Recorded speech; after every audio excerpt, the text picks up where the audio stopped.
Las palabras que no hay que decir, las que no alcanzan para dar explicaciones, encuentran un camino alternativo, un atajo en la acción.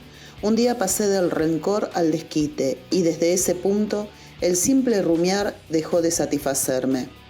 Al fin se aliviaban un poco las frustraciones de la vida diaria. Fue un camino de ida, de más está decir. Lo callado que había en mí se expresaba. Y en mi salida fui dejando por el barrio que tanto daño me había hecho mis propias marcas. En una nota dice así sobre la vida de Esther Cross, que se crió a 2 cuadras de la casa de Bioy Casares y Silvino Campo. Varias veces vio al escritor haciendo los mandados en la verdulería del barrio mientras ella se amacaba en el Parque de la Recoleta. Que la niña Cross, desde el vaivén de una hamaca, ya sabía ver más allá de las imágenes, que intuía el movimiento necesario para poder convivir entre ambas partes, la fachada y la sustancia que la habita. Dicen algunos párrafos: soy una víctima de la trampa que la gente como Emma le ha tendido en este país a la gente como yo. Dice otro párrafo: el corazón de mi barrio es un cementerio.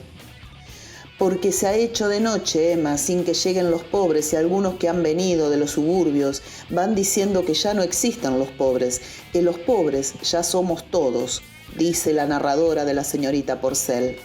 Sé por experiencia que el miedo es el motor de muchas reacciones, y la vergüenza competía con el dolor, y lo cierto es que ganó la vergüenza. En los gestos de Esther Cross hay un lugar del asombro que no es inocente, una mezcla inquietante entre sutileza y perspicacia, refinamiento y sagacidad. Su literatura está marcada por el recorrido que va de la observación al relato, desmantelando edificios enteros desde sus cimientos hasta los rincones más íntimos de los personajes que crea, en donde sus textos, la voz y la trama no pueden separarse. La realidad nacional es mi cómplice, dice un párrafo. La señorita Porcel tiene un contexto, y es el derrumbe de la Argentina del 2001, pero desde los ojos de la aristocracia. Una aristocracia que la única miseria que conoció es la íntima, la que va por dentro. En el mundo no hay justicia, pero pueden saldarse algunas cuentas, puede leerse en la señorita Porcel. Emma Porcel es una dama nefasta, y de apellido venida a menos. Es la representante de esa clase aristocrática argentina que se las arregla una y otra vez para sobrevivir a la extinción del sueño europeo que alguna vez protagonizaron. Todo se desmorona a su alrededor, pero todavía les cuelga del cuello la etiqueta con la marca del linaje.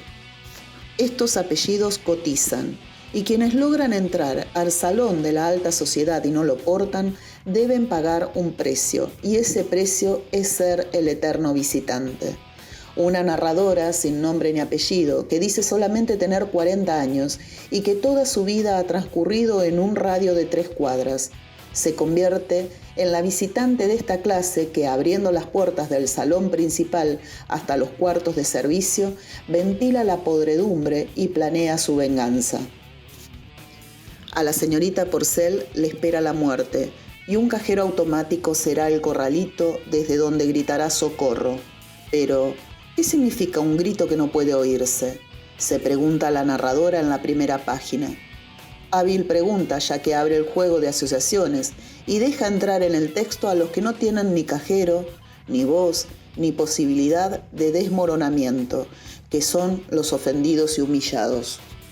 Dice Cross en una entrevista que la familia es un sistema neurótico que siempre está basado en un secreto, que la mayoría de las veces se maneja como una mentira y en general, cuando en una familia aparece alguien que escribe y a la familia no le gusta, ese escritor pasa a ser el traidor, es el que estuvo mirando, es el testigo que va a hablar. Es una traición y una venganza, y también un estar alerta. Se lee en la señorita Porcel: ah, la ciudad está tan cambiada. Es para agarrarse la cabeza. Cambia la ciudad y cambia la perspectiva de la vida. Hay que contar con una gran lucidez para no confundirse, saber quién es quién, tomar posición, avanzar, defenderse. Cuenta en esta entrevista que un día de 1999 Esther Cross tomó una cámara y junto a su amiga salió a filmar a la gente que se iba quedando sin techo, que iba a parar a la calle, y eran cada vez más.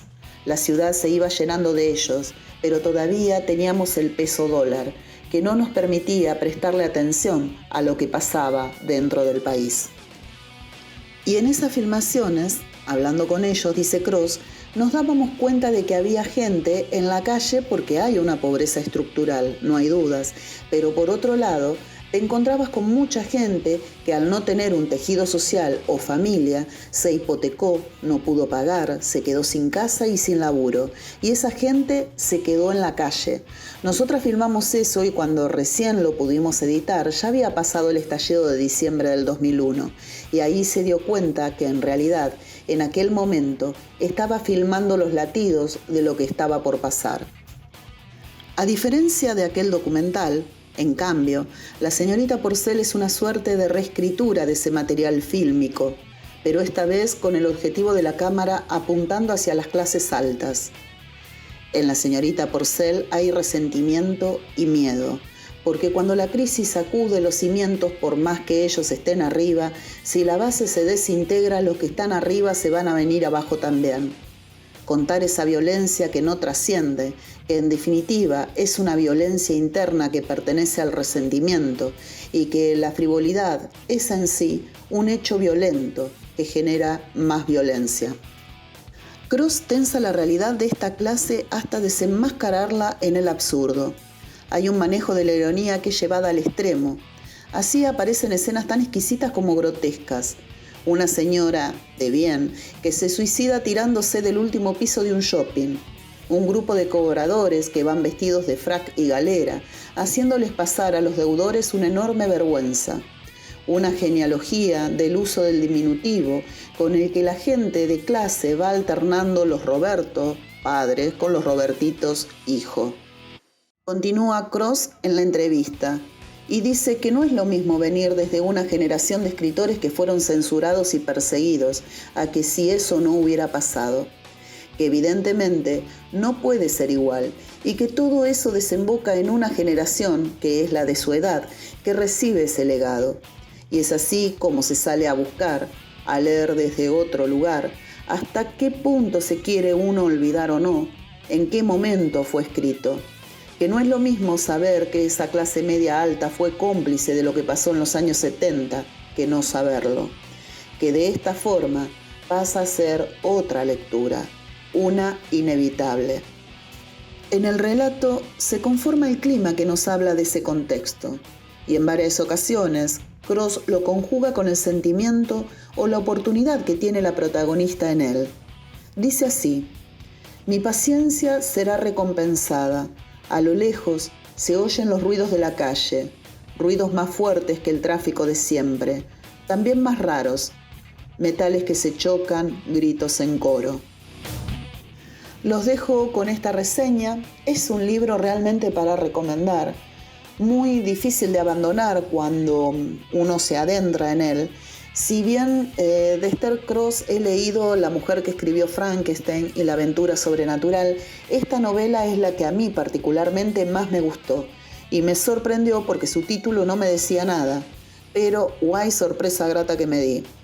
Gracias por escucharme hasta aquí y nos encontraremos en nuestra próxima lectura.